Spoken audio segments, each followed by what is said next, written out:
নমস্কার বন্ধুরা, আমি পলাশ এবং আমার টিউটোরিয়াল গার্ডেনিং চ্যানেলে আপনাদের সবাইকে স্বাগত। চলে এলাম আবারও একটি নতুন ভিডিও নিয়ে, একটি নতুন বিষয় নিয়ে আপনাদের সঙ্গে আলোচনা করতে। আমার সামনে রয়েছে একটি আপেল কুলের গাছ এবং আমার পিছনে রয়েছে একটি বলসুন্দরী কুলের গাছ। এই গাছটি রয়েছে একটি 20 লিটার জলে ড্রামে বসানো এবং আমার পিছনের গাছটি রয়েছে একটি 12 ইঞ্চি টবের মধ্যে বসানো।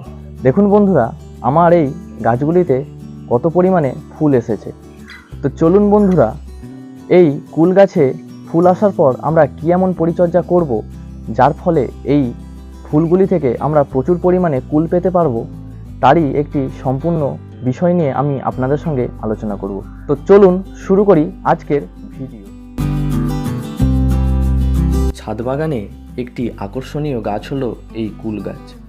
যদি আপনাদের ছাদ বাগানে 2 থেকে 3টি এমন কুল গাছ থাকে, তাহলে প্রায় সারা বছর আপনাদের কম বেশি কুলের চাহিদা মিটবে।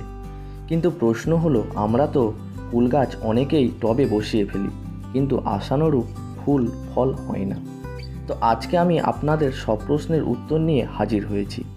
অর্থাৎ আমরা টবে কিভাবে কুল গাছ তৈরি করব, কুল গাছের কেমন পরিচর্যা করব ফুল আসার আগে এবং ফুল আসার পর, ফুল ঝরা, গুটি ঝরা ইত্যাদি নিয়ে আজকের এই ভিডিওটি আপনারা শেষ পর্যন্ত দেখতে থাকুন। আমার এই চ্যানেলের নিয়মিত ভিডিও পেতে অবশ্যই চ্যানেলটিকে সাবস্ক্রাইব করে পাশে থাকবেন।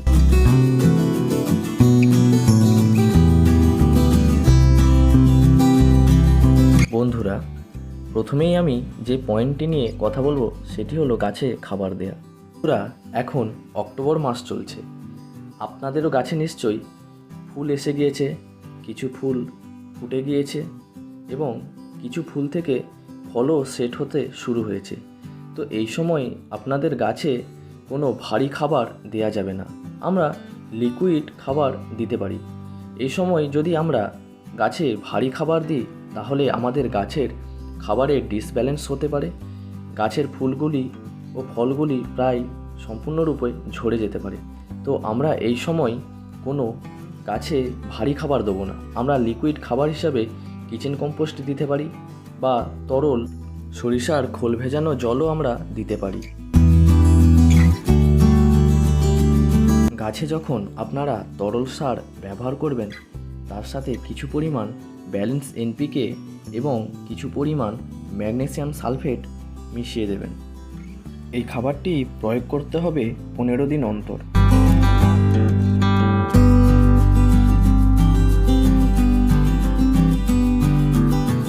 সম্পূর্ণরূপে যখন গাছে গুটি সেট হয়ে যাবে, তখন আমরা ভারী খাবার বা মিশ্র জৈব খাবার প্রয়োগ করব।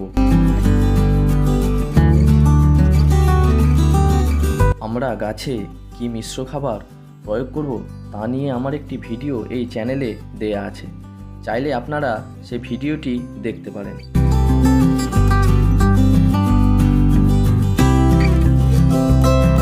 গাছের গোড়ায় যেমন তরল খাবার দিতে হবে, তেমনি গাছের উপরিভাগের জন্য আমাদের বিভিন্ন মাইক্রোনিউট্রিয়েন্টস ব্যবহার করতে হবে।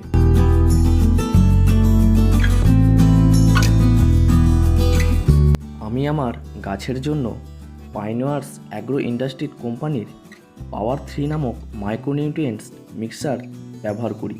এটিতে রয়েছে জিঙ্ক 3.6%, কপার রয়েছে 0.8% এবং বোরন রয়েছে 0.7%।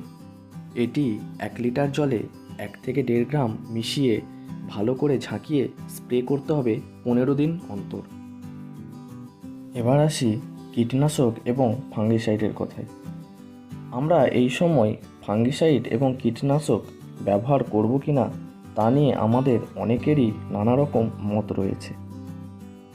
আমি আপনাদের বলবো, এই কুল গাছে ফুল আসার পর আপনারা কুল গাছে কীটনাশক ব্যবহার করবেন না, কেননা এই ফুলগুলিতে পরাগ মিলনের জন্য নানান উপযোগী প্রজাপতি এবং মৌমাছি আসে মধু খেতে, এবং মধু খাওয়ার সাথে সাথে আমাদের ফুলের পরাগ মিলনগুলি হয়ে যায়।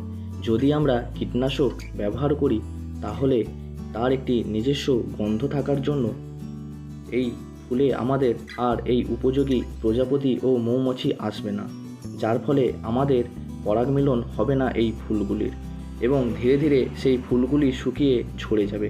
তাই আমরা কোনোভাবে কীটনাশক ব্যবহার করব না।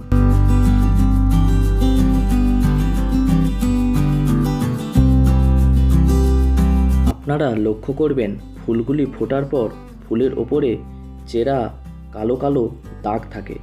এগুলি ফাঙ্গাস অ্যাটাকের জন্য হয়ে থাকে। এই ফাঙ্গাস আক্রমণের ফলে আমাদের ফুলগুলি কালো দাগ হয়ে একসময় শুকিয়ে পড়ে যায়। তো তার জন্য আমাদের একটা ফাঙ্গিসাইড ব্যবহার বা স্প্রে করতেই হবে। সেটি করতে হবে সূর্য ডোবার পর বিকেলবেলায়।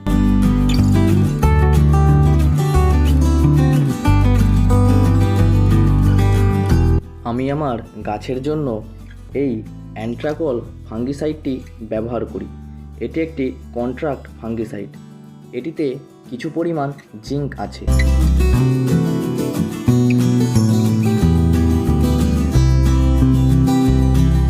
এই অ্যান্ট্রাকল ফাঙ্গিসাইডটি ব্যবহার করার ফলে আমার গাছকে যেমন ফাঙ্গাসের আক্রমণ থেকে রক্ষা করে, তার পাশাপাশি এতে জিঙ্ক থাকায় আমার এই গাছগুলিকে জিঙ্কের অভাবও পূরণ করে এই অ্যান্ট্রাকল। তো আপনারাও চাইলে এই অ্যান্ট্রাকল ব্যবহার করতে পারেন। 10 থেকে 15 দিন অন্তর 1 লিটার জলে 1 থেকে 1.5 গ্রাম গুলে ঝাঁকিয়ে নিয়ে স্প্রে করতে হবে।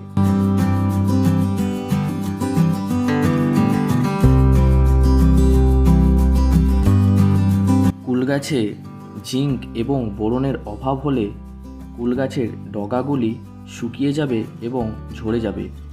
ধীরে ধীরে ফুলগুলি এবং ফলগুলিও আমাদের ঝরে যেতে থাকবে।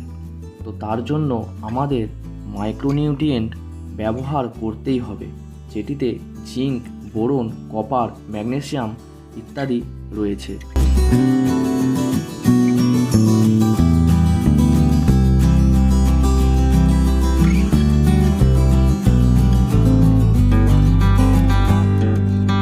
এবার আসি সবথেকে গুরুত্বপূর্ণ বিষয়ে। কুল গাছের ফুল থেকে যখন গুটি সেট হবে তখন আমাদের প্রচুর জল দিতে হবে গাছের গোড়াতে। মাটিকে সবসময় ভিজিয়ে রাখতে হবে। জলের অভাব ঘটলে গুটিগুলি গায়ে ভাঁজ ভাঁজ হয়ে যাবে এবং একসময় ঝরে যাবে। তো আমরা সবসময় এই গাছের গোড়াকে একটা ময়েশ্চার দিয়ে রাখবো।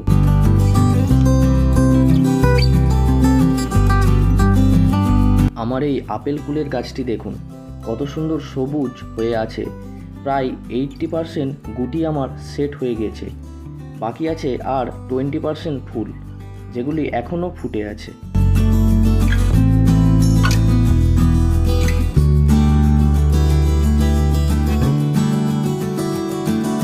আমাদের প্রত্যেকেরই কুল গাছে ফুল ফোটার সাথে সাথে কিছু পিঁপড়ের দেখা পাই। এই পিঁপড়েগুলি আসে শুধুমাত্র গাছের ফুলের মধু খেতে। এই পিঁপড়ে তাড়ানোর জন্য কোনো প্রকার কীটনাশক ব্যবহার করার প্রয়োজন নেই। এই পিঁপড়েগুলি আমাদের এক ফুল থেকে অন্য ফুলে ঘোরাফেরা করে আমাদের পরাগ মিলনটা তৈরি করে দেয়। এই পিঁপড়ে হলো আমাদের কুল গাছের জন্য খুবই উপযোগী। তাই এই পিঁপড়ে তাড়ানোর জন্য কোনোরূপ আমরা কীটনাশক ব্যবহার করব না। তাহলে আমাদের পরাগ মিলন অতি সহজেই হবে এবং আমরা প্রচুর পরিমাণে ফল পাব। তো এই ছিল আজকের ভিডিওটি যদি আপনাদের ভালো লেগে থাকে তাহলে অবশ্যই লাইক, কমেন্ট, শেয়ার করতে ভুলবেন না। আমার চ্যানেলে আপনারা যদি নতুন হয়ে থাকেন তাহলে অবশ্যই আমার চ্যানেলটিকে সাবস্ক্রাইব করবেন। শেষে একটাই কথা বলবো, আপনারা প্রত্যেকে গাছ লাগান, গাছের প্রতি যত্ন নিন, গাছকে ভালোবাসুন এবং একটি সুন্দর জীবন আপনারা উপভোগ করুন। তো ভিডিও এখানে শেষ করছি। ধন্যবাদ।